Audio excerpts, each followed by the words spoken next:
एक बड़ी जीत से पहले हमें डेली छोटी-छोटी चीज़ों को हराकर छोटी-छोटी जीत हासिल करनी होती है उस बड़ी जीत के लिए। चाहे वो डेली सुबह उठना हो ठंड में, जिसके लिए हमें पढ़ाई करनी है, या फिर मोबाइल यूज़ करने का मन हो और उसको ना करके हम पढ़ाई करने बैठ जाएँ। दोस्तों से फालतू की बात ना करके किसी ऐसी प्रोडक्टिव चीज़ में टाइम लगाएँ जो कि हमारे शेड्यूल को और अच्छा बनाए। तो ये जीत हमें चाहिए होती है डेली।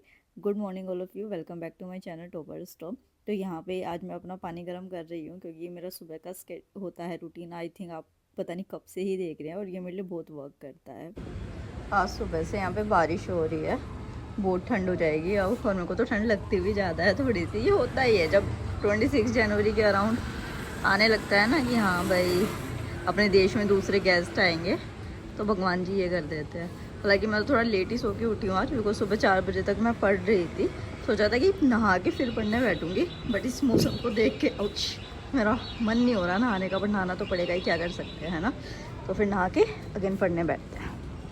तो सुबह की शुरुआत ठंड को भगाने के लिए और अपने अंदर एनर्जी वापस लाने के लिए मैं चाय से करती हूँ, और इसके जस्ट बाद मैं नहाने चली जाती हूँ, क्योंकि नहाने के बाद ना एक अलग ही एनर्जी फील होती है।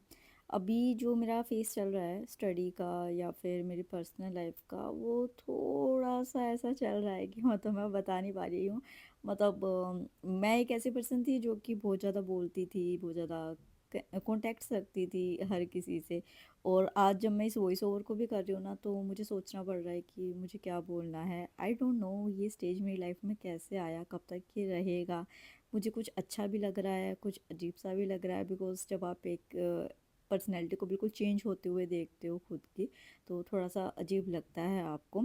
जब आप किसी से भी इंटरेक्ट नहीं करना चाहते हो, आप सिर्फ खुद के साथ रहना चाहते हो, आपका पूरा फोकस जो होता है वो सिर्फ एक टारगेट पे होता है, उसके अलावा आपको कुछ भी अच्छा नहीं लगता है। और ऐसा नहीं है कि मैं किसी के साथ कनेक्ट नहीं करना चाहती, बट अभी मन नहीं होता है, ऐसा सीन है थोड़ा। कोई भी ऐसी चीज़ जो कि मेरे अभी टारगेट से रिलेटेड नहीं है, अगर वो मेरी लाइफ में आती है तो मुझे थोड़ा प्रॉब्लमेटिक फील होता है। अब मुझे नहीं पता कि ये वाली जो चीज़ें मेरी लाइफ में हो रही हैं वो किस तरीके से हो रही है, कैसे नहीं हो रही है, बट जितनी स्ट्रेंथ मैं आजकल अपने अंदर फील कर रही हूँ ना, उसके पीछे पता नहीं मुझे एक पावर फील होती है कि मुझ में तो इतनी पावर नहीं थी। पता नहीं कौन है जो इतने मेरा मतलब मेरे अंदर इतनी सारी स्ट्रेंथ लेके आ रहा है, किस तरीके से मैं चीज़ों को कर पा रही हूँ।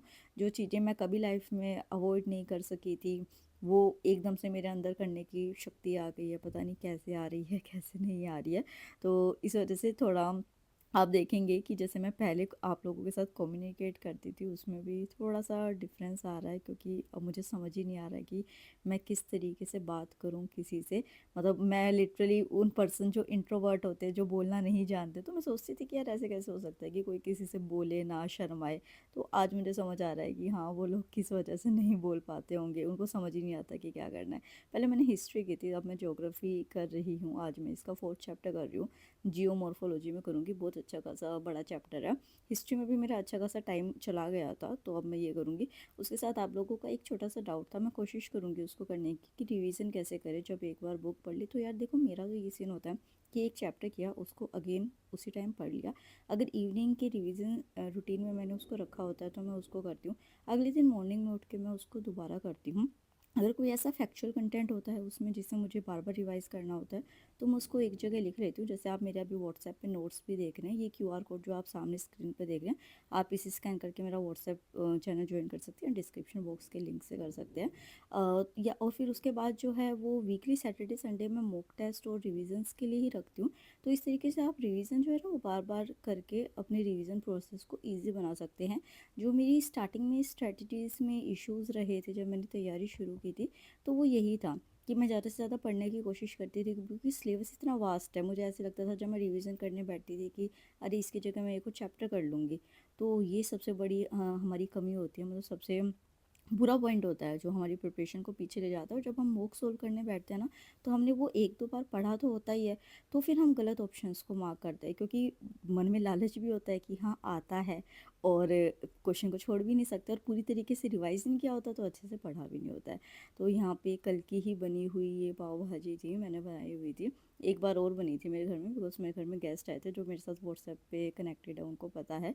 तो उनके लिए मैंने बनाई थी, तो मैंने ये किया था। और एक मैंने बुक मंगाई थी, वो बताती हूँ आप।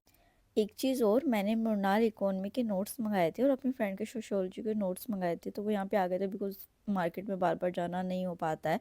तो एक रिलायबल ऑथेंटिक सोर्स है मेरे पास, मैं वहीं से मंगाती हूँ। तो ये आप मृणाल सर के नोट्स दे सकते हैं और ये सोशियोलॉजी के देख सकते हैं। अब मैं मृणाल सर के नोट्स के बारे में बताने से पहले आप पूछोगे कि कहाँ से मंगाए, कैसे मंगाए। तो गणेश बुक शॉप है जिनका नंबर है 7562946513। तो ये यहाँ से ही मैं हर बार मंगाती हूँ, क्योंकि इनकी जैसे प्रिंट क्वालिटी होती है वो बहुत अच्छी होती है, बिहेवियर बहुत अच्छा है, बहुत सही प्राइस में ये प्रोवाइड कर देते हैं और बिल्कुल सही टाइम पे आपके घर पहुँच जाती है। तो मैं हमेशा मंगाती हूँ। मैंने अपने व्हाट्सअप चैनल पे भी इनका कई बार नंबर शेयर कर रखा है, आज भी लिंक दे दूँगी डिस्क्रिप्शन बॉक्स में। तो यहाँ पे आपको प्रिंट फोटो कॉपी मिल जाती है हर चीज़ की, जो आपको स्टडी मटेरियल, टेस्ट सीरीज़ कुछ भी चाहिए हो। और न्यू एनसीईआरटी हो गई, ये इनका एड्रेस है स्पेसिफिक, आप देख सकते हैं अपने सामने। तो ये है, और जैसे कि पूरे देश में आप कहीं भी अगर कुछ भी मंगाना चाहते हैं तो कोरियर फैसिलिटीज़ भी आपको मिल जाती है। और सभी एग्ज़ाम्स के लिए यहाँ पे आपको कंटेंट मिल जाता है जिस तरीके से। मैं डिस्क्रिप्शन में अगेन नंबर दे दूँगी इनका, व्हाट्सएप पे भी देख दूँगी, तो आप वहाँ जाके एक बार चेक कर सकते हैं आराम से। तो यार मृणाल इकॉनमी की मैं बात करूँ ना, एक तो ये क्वाइट बल्की है, बहुत भारी लगा मुझे ये, मतलब मैं अपना पर्सनल बता रही हूँ मुझे कैसी लगी, आपकी ओपिनियन इसमें डिफरेंट हो सकती है। मतलब एक इकॉनमी के लिए इतना बड़ा सब उठाना। एक मुझे ये लगा, मैंने मृणाल सर के लेक्चर्स देखे थे, मुझे लेक्चर्स उनके अच्छे लगे थे, मतलब कि मतलब मैं रेगुलर नहीं देखती थी, मैंने कभी बीच में देखे थे। जिन्होंने लेक्चर्स किया ना उनके लिए ये मे बी ईजी हो। बट अगर आप सोच रहे हैं कि आप इससे अपनी इकोनॉमी कवर कर लेंगे, जैसे ये इतनी सारी बेफालतू की चीज़ें हैं, क्योंकि ये लेक्चर में कनेक्शन बिल्डअप करने के लिए चीज़ें दी होती है। अगर आप यहाँ पढ़ने बैठेंगे ना, आपका बहुत ज़्यादा टाइम वेस्ट होगा इसमें, और आपको समझ भी नहीं आएगा ये क्या है। पर ये जो इस तरीके से टेबल दी गई थी, इसमें मतलब एक टॉपिक था, उसके आगे जो है वो इस तरीके से ईयर वाइज था कि एग्जैक्ट टॉपिक आपको बता रखा था कि उस चैप्टर में से कौन सा टॉपिक कौन सी ईयर में पूछा गया। ये चीज़ मुझे बहुत अच्छी लगी उसकी। फिर उसी के साथ जैसे इंग्लिश मीडियम के स्टूडेंट्स और हिंदी मीडियम के स्टूडेंट्स को होती है, मतलब क्या है कि उनके जो लेक्चर की पीडीएफ है ना, वो प्रॉपर छाप के आपको दे रखी है। ये है, अगर आपको ये चीज़ समझ ही नहीं, मतलब मुन्ना सर की अगर आप इकोनॉमी के नोट्स लेने की सोच रहे हैं, तो आप पहले उनके लेक्चर्स देखें जो यूट्यूब पे हैं, वरना इसको खरीदेंगे तो कोई फ़ायदा नहीं। तो इंग्लिश की सीधा हिंदी में ट्रांसलेशन करके दे रखी है, इस तरीके से है। तो ये मेरा ओपिनियन था। फिर मैं अपनी चाय मूँगफली लेके बैठ गई थी, क्योंकि यार ठंड ज़्यादा हो रही थी, तो बार बार ना और मतलब टच वुड, मैं मतलब बार बार बोलना नहीं चाहती, बट इस बार ठंड में मुझे एक बार भी कफ कोल्ड नहीं हुआ, फीवर नहीं हुआ। तो मैं अपने आप को बहुत लकी मान रही हूँ। तो मैं इस चीज़ को सस्टेन रखना चाहती हूँ कि अगेन ना हो मेरे को, क्योंकि अगर मुझे होता है तो हफ्ते भर वो जाता नहीं है। तो इस वजह से मैं अपना कंबल वम्बल में दुबक के ही रहती हूँ। मैं ऐसी चीज़ों को भी अवॉइड करती हूँ, ठंडी चीज़ों को। लाइक मुझे ऑरेंज बहुत पसंद है, बट मैं ऑरेंज बहुत अवॉइड कर रही हूँ इस टाइम पे। और कोई भी मतलब जैसे अभी जनवरी में मेरी फ्रेंड की शादी है, और यस वो मेरी लास्ट फ्रेंड है जिसकी शादी है, कोई फ्रेंड नहीं बची हुई है। तो उसकी शादी में तो ऑब्वियसली मैं जाऊंगी, क्योंकि उसने एक साल पहले से मुझे बोला हुआ था। बट मैं वहाँ पे भी अपने वूलन क्लोथ्स ही पहन के जाऊंगी, नो फैशन, बिकॉज मैं इस टाइम पे कोई भी रिस्क नहीं ले सकती हूँ। आप ये देखो, मैं आपको एक सिंपल सी चीज़ बताती हूँ कि आप किसी हर किसी की लाइफ में ना एक बहुत प्यारी चीज़ होती है, या कोई एक पर्सन होता है जो आपको बहुत प्यारा होता है, आप उसके साथ टाइम बहुत अच्छे से स्पेंड करना चाहते हो। या फिर जो होता है कि आप उस चीज़ को बहुत करना पसंद करते हो। मान लो यार कोई भी एक्टिविटी हो गई, मान लो आपका डांस ही हो गया, आप घंटों घंटों डांस करने का अच्छा लगता है, या आपकी कोई फ्रेंड है, आपको उसके साथ हैंग आउट करना आपको बहुत अच्छा लगता है। बट जब आपके लिए आपका एम इतना इम्पोर्टेंट हो जाता है कि आप पूरे पूरे दिन उस चीज़ को नहीं करते हो, या वो बात नहीं करते हो, शाम को सिर्फ 10-15 मिनट वो करते हो, और उसके जस्ट बाद एकदम से आप अपने टारगेट पे वापस आ जाते हो, तो आप समझ सकते हो कि आप अपने एम के लिए कितने सीरियस हो, कितने डेडिकेटेड हो जाते हो आप। तो मैं अभी उसी फेस में चल रही हूँ। अभी ना मतलब कि मैं इतना न्यूट्रल स्टेज पे हूँ कि ना मुझे किसी से प्यार रखने का मन करता है, ना किसी से नफ़रत रखने का मन करता है। एक इतना मतलब सम्य अवस्था वाली चीज़ जो होती है। और ये मैंने एक चीज़ नोटिस किया है कि मैं मेरी स्टडीज़ में इस चीज़ का बहुत फ़ायदा हो रहा है, क्योंकि मैं कुछ ओवर थिंक ही नहीं कर रही हूँ। अगर ओवर थिंक कर रही हूँ, अगर मतलब मैं किसी चीज़ के बारे में सोचना भी चाह रही हूँ, तो मैं उसके पीछे नहीं जा रही हूँ, मैं अपनी पढ़ाई में दोबारा लग जाती हूँ। तो मतलब कि मैंने अपने आप को इतना बिजी कर लिया है कि जिसकी वजह से मैं फालतू चीज़ों से बिल्कुल दूर हो गई हूँ और मेरे माइंड में बस एक ही चीज़ चलती रहती है कि यार ये मेरा एम है और अभी मुझे इसको करना है। तो मैंने ये लेक्चर पूरा किया था, इसके भी नोट्स मैंने व्हाट्सएप चैनल पे डाल दिए थे। फिर रात को मैंने अपना सैंडविच बना लिया था। मैं अभी लाइट फूड ही ले रही हूँ क्योंकि बताया ना कि अपनी हेल्थ को मैं बहुत इंपॉर्टेंस दे रही हूँ। आप में से एक ने कमेंट किया था कि मैं ये बताऊँ कि 20s में मैंने क्या मिस्टेक की थी, उसके ऊपर मैं वीडियो बनाऊँ। तो वो वीडियो देखूँगी, मैं बनाऊँगी।